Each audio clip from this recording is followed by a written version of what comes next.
ప్రియ సహోదరి సహోదరులారా, మనమంతా కూడా ఈ పరిగెత్తుతున్నటువంటి ప్రపంచంలో మనము పరిగెత్తుతున్నాము. సోషల్ మీడియా వెనుక పరిగెత్తుతూ ఉన్నాము, మరి ప్రపంచం వెనుక పరిగెత్తుతూ ఉన్నాము. ఎక్కడ యుద్ధం జరుగుతున్న పరిగెత్తుతున్నాము, ఎక్కడ ప్రార్థన జరుగుతున్న పరిగెత్తుతున్నాము, ఎక్కడ పరిగెత్తుతున్నాము. ఏంటిదంతా ఈ గందరగోళం, ఈ గజిబిసి అసలు దేనికోసం? ఏంటి మన జీవితం? ఒక్కసారి ఆలోచించండి. ఒక్క క్షణం నీ సమయాన్ని వెచ్చించు. నీకోసం నువ్వు కొద్ది సమయాన్ని వెచ్చించు. ఎక్కడ? నీ రూమ్లో కాదు. నీ రూమ్లో కూడా అంత గందరగోళం గజిబిసి శబ్దాల మధ్యలో ఉంటుంది కాదు.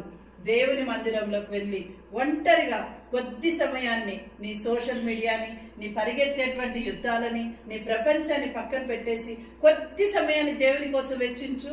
నీలో నువ్వు ఆంతరికంగా మార్పులు పొందుకుంటావు. నా ప్రియ సహోదరి సహోదరుడా, ఈ రోజు యూట్యూబ్ను వీక్షిస్తున్నటువంటి నా ప్రియ సహోదరులారా, రోజు ఎన్నో రీల్స్ చూసి అలా ఇలా ఇలా అని చెప్పేసి స్క్రోల్ చేసి మనకేదో నచ్చితే లైక్ చేస్తాం, సబ్స్క్రైబ్ చేస్తాం, షేర్ చేస్తాం. అది కాదు.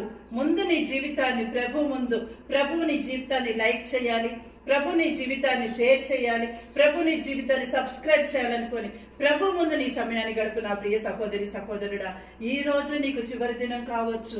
ఈ రోజు నీకు సాయంకాలంలో ఏం జరగబోతుందో తెలియదు ప్రియ సహోదరుడా. మరి ఎందుకు నువ్వు ఈ సోషల్ మీడియాతో పరిగెత్తుతూ ఉన్నావు? ఎందుకు ఈ యుద్ధాలు అంటూ ఉన్నావు? ఎందుకు ఇలా పరిగెత్తుతూ ఉన్నావు? కావున ప్రియ సహోదరి సహోదరుడా, నీ జీవితాన్ని నువ్వు ఒక్కసారి ప్రశ్నించుకో, నిన్ను నీవు పరిశీలించుకో.